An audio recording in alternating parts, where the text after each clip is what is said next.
Name Singh भाई बहुत अच्छा संचालन कर रहे हैं। आप सब इतनी संख्या में यहाँ बैठे, बड़ा अच्छा लग रहा है देख करके, और सभी ने बहुत अच्छा पढ़ा। 1 मिनट ज्ञान मुद्रा में आऊँगा, उसके बाद कुछ प्रस्तुत करने का प्रयास करूँगा। जी स्वागत। मैं यहाँ पे आया, सबने कुछ नए चेहरे यहाँ पर मुझे दिख रहे हैं, कुछ अनुभवी लोग भी हैं। मुझे भी लगभग 80-100 मंचों का अनुभव होगा। अरे 8-10 राज्यों की यात्रा मैंने की है। तो कुछ बातें मुझे लगता है कि जब मैं रचनाशाला में आता हूँ, और मैं भी उन कुछ लोगों में से हूँ जो रचनाशाला जब आरंभ हुआ था तब से मैं यहाँ से जुड़ा हुआ हूँ, और इसी यात्रा में एक राष्ट्रीय स्तर का कवि सम्मेलन हुआ, उसमें भी प्रतिभागी बनने का मुझे अवसर दीदी ने दिया। तो वो समझता हूँ मेरा सौभाग्य है कि रचना दीदी से मैं मिला, बड़ी बहन मुझे मिली।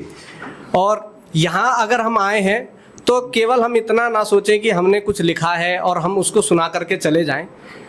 तब हम जो कुछ थोड़ा बहुत अनुभव देश भर में जा कर के समेट करके लाए, तो मुझे लगता है कि वो अपने भाइयों के साथ में साझा करना चाहिए, अपनी बहनों के साथ में साझा करना चाहिए।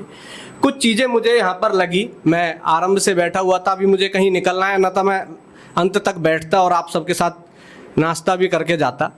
कुछ चीज़ें मुझे लगी कि सबसे पहले हम लोग अपनी भाषा पे काम करें।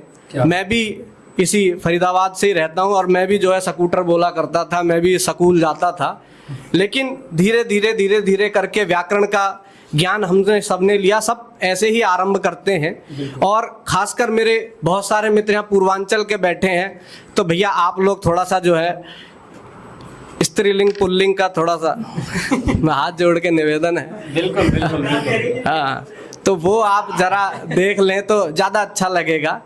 कुछ चीज़ें थी, मैं नाम तो किसी का नहीं लूँगा, लेकिन आप थोड़ा भाषा पे काम करें, व्याकरण पे काम करें, तो निसंदेह आप सबके भाव बहुत अच्छे हैं। आप सब शिल्प की ओर निरंतर अग्रसर हैं, और आप उस पे काम करेंगे तो मुझे पूरा यकीन है, पूरा विश्वास है कि आप अगले 1 साल के भीतर मुझसे भी आगे होंगे। मुझसे ज़्यादा यात्रा करने का पोटेंशियल आपके अंदर है, और वो संभावनाएं आपके अंदर हैं। क्या बात। तो आप सब अच्छा लिखते रहिए, अच्छा पढ़ते रहिए, और रचनाशाला में आते रहिए। रचनाशाला में कैसे कैसे अवसर मिलते हैं उसका जीता जागता उदाहरण मैं हूँ, और अमरपाल भैया अभी बाहर गए हुए हैं। यहाँ से बहुत सारे अवसर आपको मिलेंगे, राष्ट्रीय अंतर्राष्ट्रीय स्तर के अवसर भी आपको यहाँ से मिलेंगे। आपकी आवाज़ जहाँ तक आप सोचते हैं कि वहाँ तक जाए, उससे भी जो है 2-4 किलोमीटर आगे ही जाएगी। एक बार जोरदार तालियां आप लोग अपने लिए बजा लीजिए, रचनाशाला के लिए बजा दीजिए। और अंकल जी यहाँ पर बैठे हैं, तब मैं 4 पंक्तियाँ इस युवा पीढ़ी की ओर से आपको आश्वस्ति के रूप में देना चाहता हूँ। पॉप सिंह जी यहाँ पर बैठे हैं, हमारे बड़े हैं, हमारे वरिष्ठ कवि हैं फरीदाबाद के। आपने कुछ विडंबनाओं की बात की, तब 4 पंक्तियाँ मैं कहता हूँ, उसके बाद एक अपनी पहचान का छंद पढ़ करके अपना स्थान लूँगा। कि पुरखों की गौरव गाथा के ये गायक बन जाएंगे। क्या कर सकते हैं ये युवा? पुरखों की गौरव गाथा के ये गायक बन जाएंगे, जग में विश्व गुरु भारत के परिचायक बन जाएंगे। और तनिक भरोसा रखो इन पर, तनिक नेह और संबल दो। तनिक भरोसा रखो इन पर, तनिक नेह और संबल दो। नव पीढ़ी के ये लड़के फिर युग नायक बन जाएंगे। क्या बात है, क्या बात है, वाह वाह वाह। नव पीढ़ी के कवि का धर्म है समाज को कुछ सकारात्मक देने का, तो वो सकारात्मक देने का हम प्रयास करें। कवि केवल समाज का दर्पण ही नहीं होता है, कवि समाज को शिक्षा देने वाला गुरु भी होता है, मेरा ऐसा मानना है। और इस मंच पर जब हम खड़े होते हैं तो उसकी बहुत बड़ी गरिमाएं होती है। इस मंच से तमाम बातें हुई, केवल उन मेरे भाइयों की बातें नहीं हुई जो इस देश की सुरक्षा में सीमाओं पर लगे हुए हैं और नित्य प्रतिदिन उनके बलिदान होते। तब 4 पंक्तियां उनकी तरफ से रखता हूं, अपना स्थान लेता हूं। कि युद्ध में दिखाए पीठ ऐसा कभी हुआ नहीं, मौका मिला जब भी तो सीने को अड़ा दिया।